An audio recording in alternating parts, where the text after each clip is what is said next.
Disney World rules, regulations, and reservations have changed, and since my last trip, I've got a few things I'll never do again in Disney World.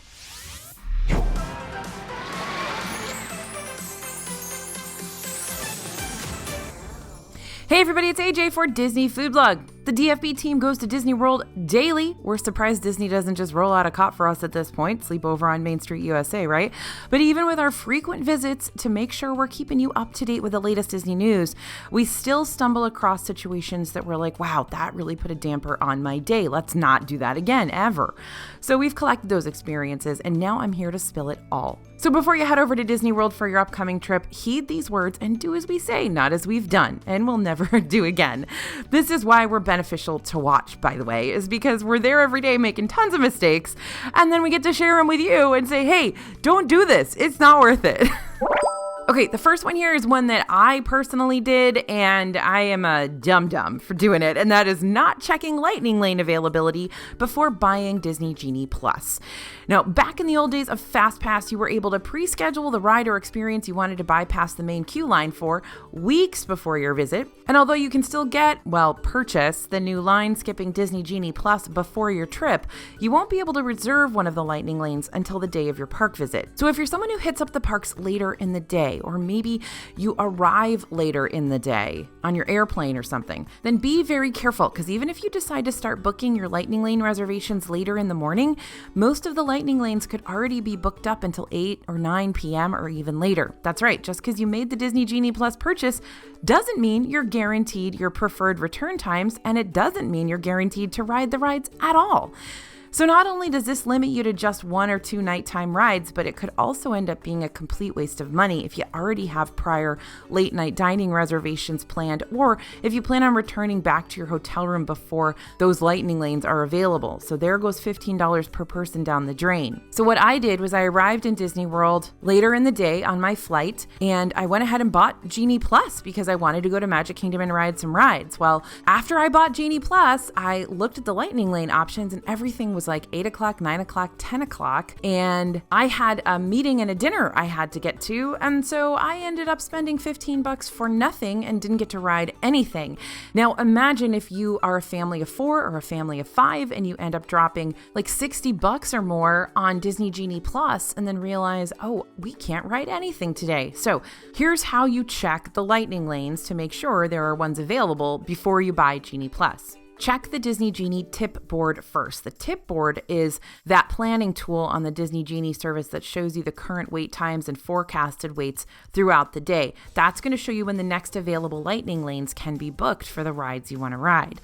If you're seeing that the rides you're wanting to book Lightning Lanes for are all posted super late at night or aren't available at all, you might want to skip over the extra expense of buying Genie for that day.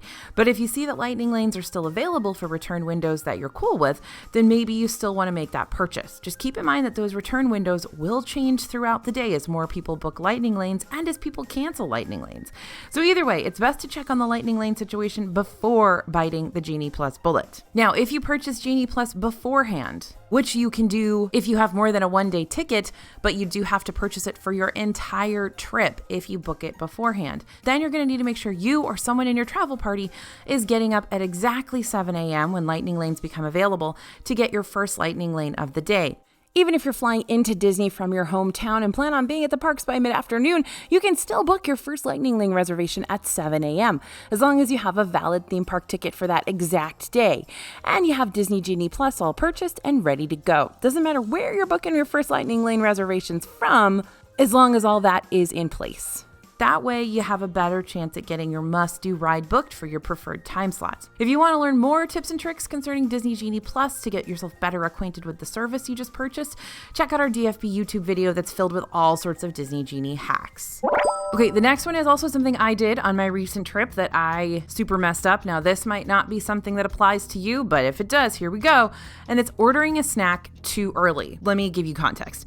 So when you walk past Main Street USA to get a whiff of the glorious aroma wafting out of the confectionery doors first thing in the morning, it's tempting to just tap a few buttons on your phone screen and order a brownie pie. I wouldn't recommend it. I don't like them very much. Or a peanut butter cookie pie, which I do recommend because those are amazing. But if you don't plan on eating eating those snacks until later in the day anyway, then ordering them fresh just to carry them around all day becomes unnecessary and a hassle.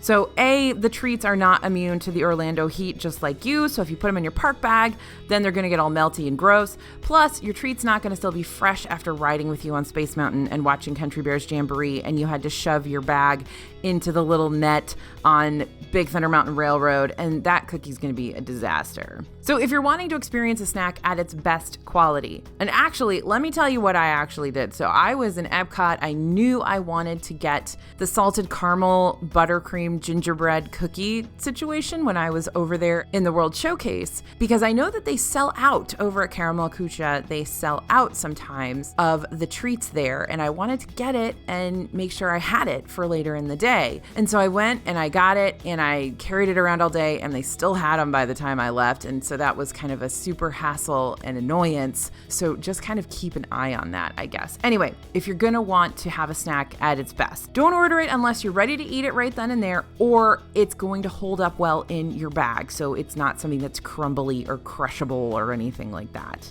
Especially if it's not something that's going to sell out. Like something from Main Street Confectionery, those aren't going to sell out. Those are going to be there no matter what. So just get it on your way out. And if the snack spot that you're going to has mobile order, which most of them do, then you can select a later time frame to go pick it up. On your My Disney experience, there's times available, and then you can click see more times and then pick one later in the day. There are even ones that are available after the park closes if it's a candy store kind of place. So definitely schedule that for maybe on your way out of the park if you want to eat it later for dessert or whatever.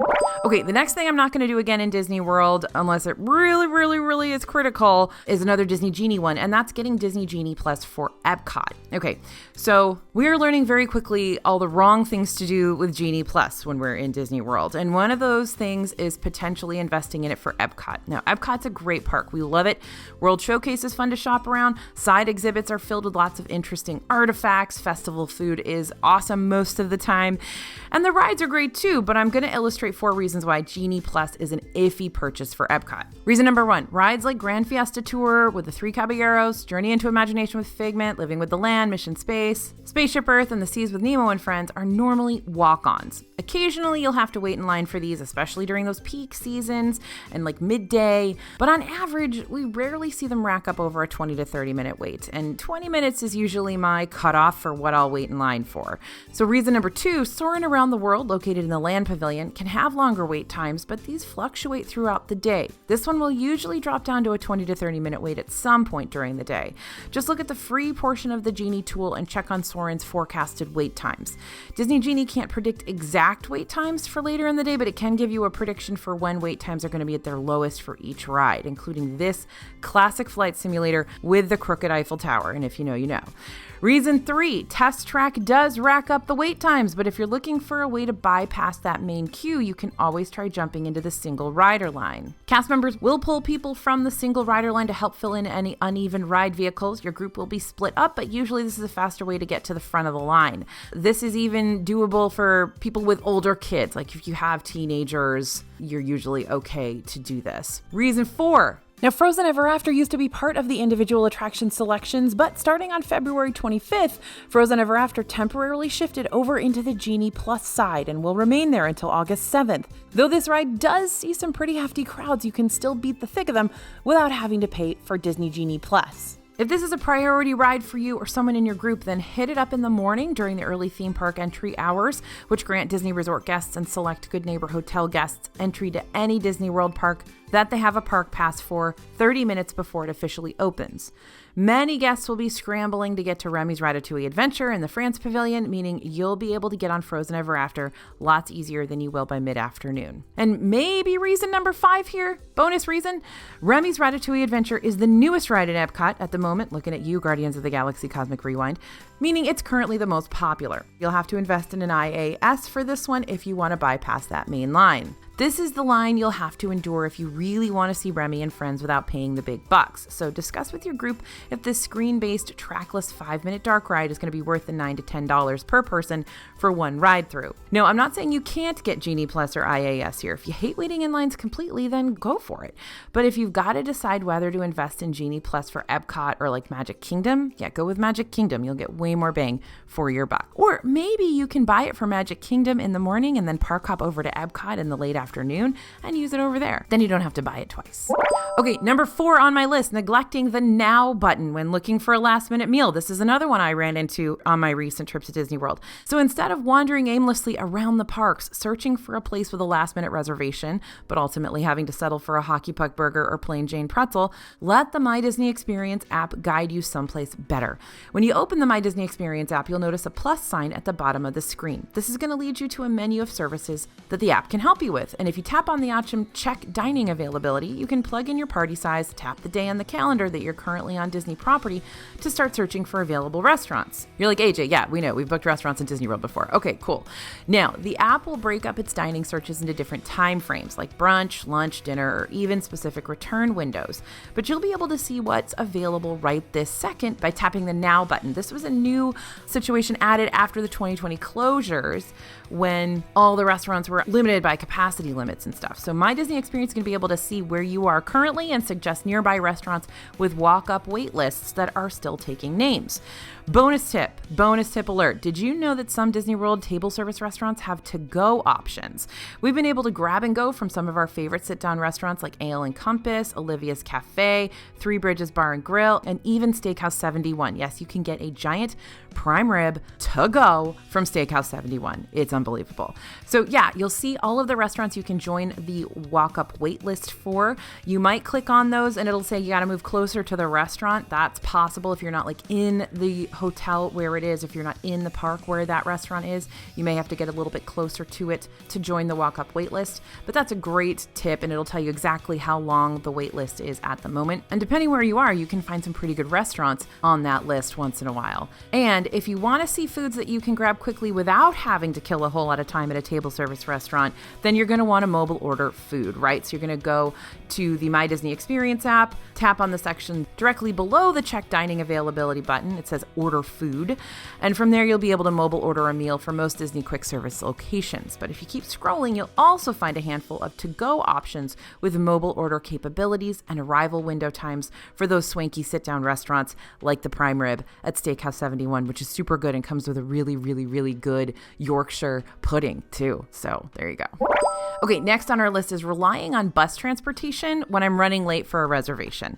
This is something I haven't done in Disney World for a long time, and I'm still not going to do in Disney World. It's one thing to get frustrated by how much time it's taking a Disney bus to get you from point A to point B when there's not a real-time crunch present, except for the constant need to fill every single waking moment you have on your Disney World vacation with fun.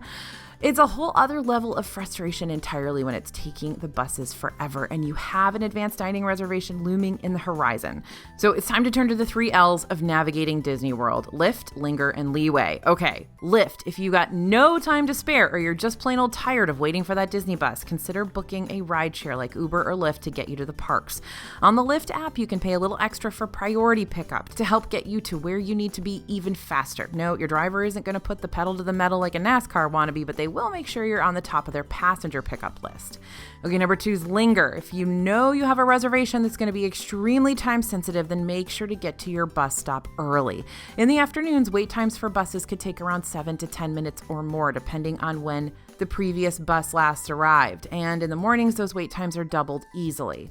Along with the initial wait, you've also got to factor in travel time. How long it'll take you to go through security, get your ticket scanned, how far you'll have to walk to the restaurant once you're inside the park. Epcot always gets me on this. I'm always going into the park on the wrong side of the park, and then I have to walk like 10 miles to get to the restaurant I'm going to. So my advice, give yourself an hour. Even if you end up having to linger around the bus stop longer than you would have liked, or you wind up getting to the restaurant too early and have to linger somebody nearby to kill time, that's way better than missing the reservation altogether because you underestimated the trip. And leeway. Most Disney restaurants will give you about a 15-minute leeway before giving up your reservation to another party. So if you're running a few minutes behind, don't stress. You won't have to skip your reservation if you're not at the restaurant right on the dot. That being said, it's better to not push your luck with this. In fact, if you can get there 10 to 15 minutes early, who knows, your table may already be ready and waiting for you. Not all the time, but sometimes. So with all of the variables with Disney transportation, things that can happen, oh no, there's a parade and I'm on the other side of the parade and I can't get to Crystal Palace, stuff like that, give yourself the time. Even if Disney's going to give you a 15-minute leeway, don't rely on it. Next on the list of things I'm not going to do again in Disney World is attempting to park my car at a hotel I don't have a reservation for or a dining reservation for. Now, this is something that has changed drastically since the 2020 pandemic closures. You used to be able to park at Disney hotels and go in and look around, especially if it's Christmas time and you want to see the gingerbread or whatever, maybe grab something at a counter service restaurant. That was totally okay, especially if it wasn't a hotel that was close to a park where people were trying to park at the hotel for free versus parking in the paid park parking lots. These days, though, Disney has cracked down. They have stated you cannot park at a hotel you do not have a dining reservation for or a hotel reservation for. And they are really enforcing this now. So it's not really an option anymore to do that sort of resort hopping with your own car that you used to do. So let's get down into the details. Let's say you're wanting to stroll around Disney's Boardwalk Inn Resort. After all, it's a lovely romantic area, lots of restaurants, shops, beautiful view of the lake. What could possibly go wrong? Well, if you're driving here, there's one big thing that can go wrong. You're going to be turned away at the front gate. Only people who are staying at this Disney World resort or the people who have advanced dining reservations for one of the resort's restaurants will be allowed to park their cars at the hotel itself. And that's not just the case for Boardwalk Inn, it's all Disney hotels. So here are your solutions. Obvious solution. If you're wanting to park at one of your favorite hotels, then book a room. I know, easier said than done, right? Seems like those Disney rooms are really popular. Oh, and they cost $600.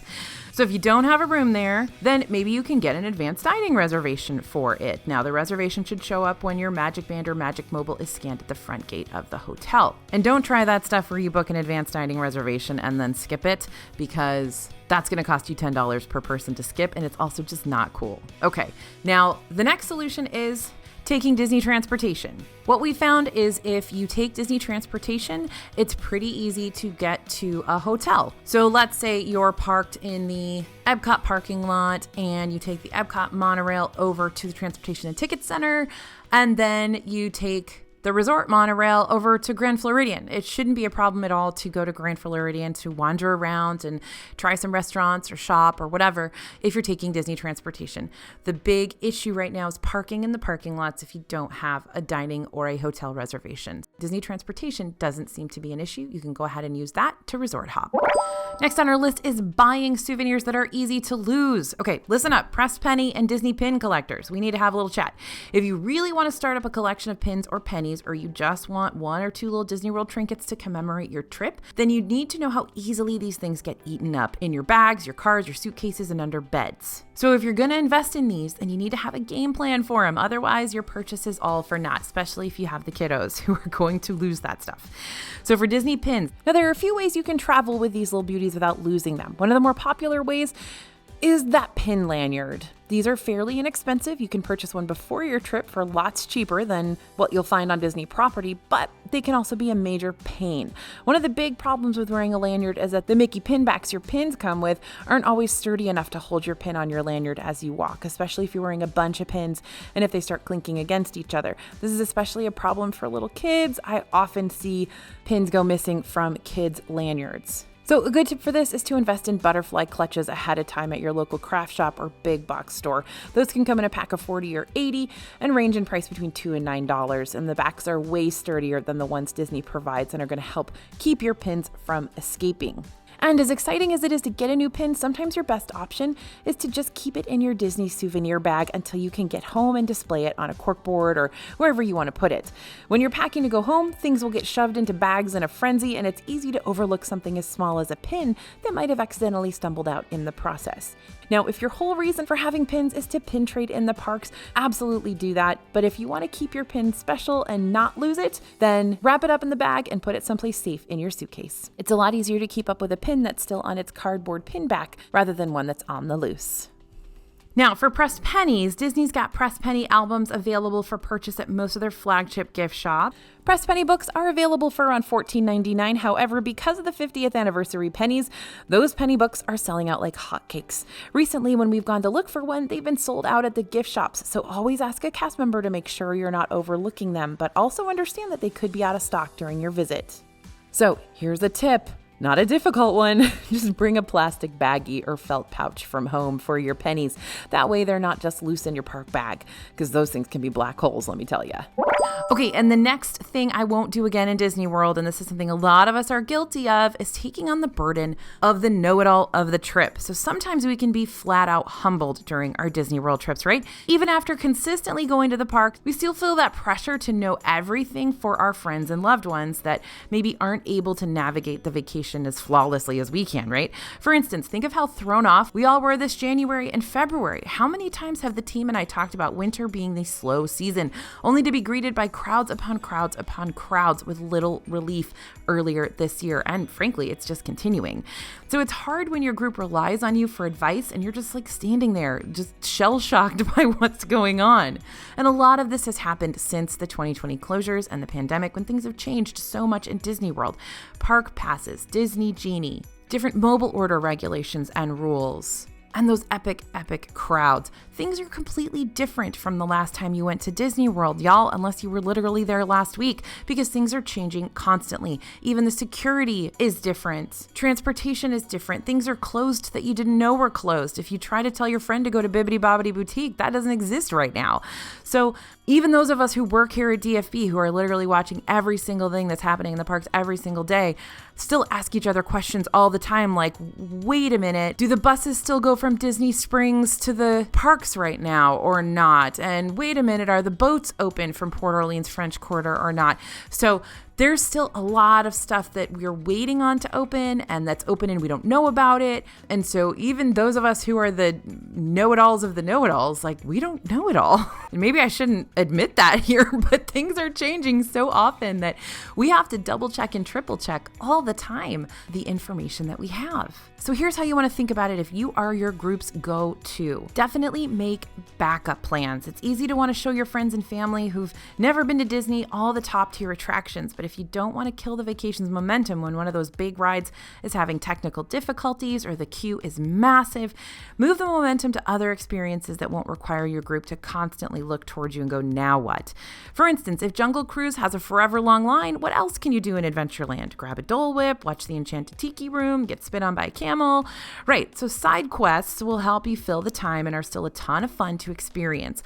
Find things that maybe don't have lines, or scavenger hunts, or things like that you can do in those crowds are just unbelievable, so you can wait it out a little bit. This way, at the end of the day, even if you didn't get to do everything, you still did a lot of some things. You maybe found all of the Pascals hidden by the Tangled toilets, or you saw the cool hidden ghost in the mirror at Memento Mori over by Haunted Mansion. These are all free things. They're all things you can do without waiting in line, and a lot of people don't know they're there, so you still kind of look like a know-it-all if that's what you're going for.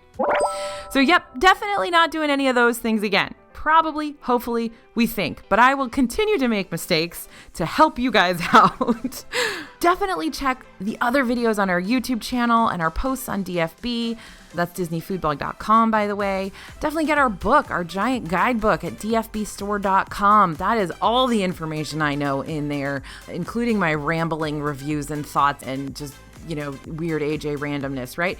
So we are constantly in the parks. I am constantly on vacation in Disney World trying to figure out where the pitfalls are going to be for you. I want to make sure that you don't get yourself into any of these situations that I got myself into last week, or that I get myself into regularly, or that our reporters get themselves into. That's our goal here on DFB Guide, is to make sure you guys know what not to do so that you have a great trip. You get it. Okay, thanks for listening, everyone, and thanks for watching. As always, this is AJ for Disney Food Blog, and I'll see you real soon.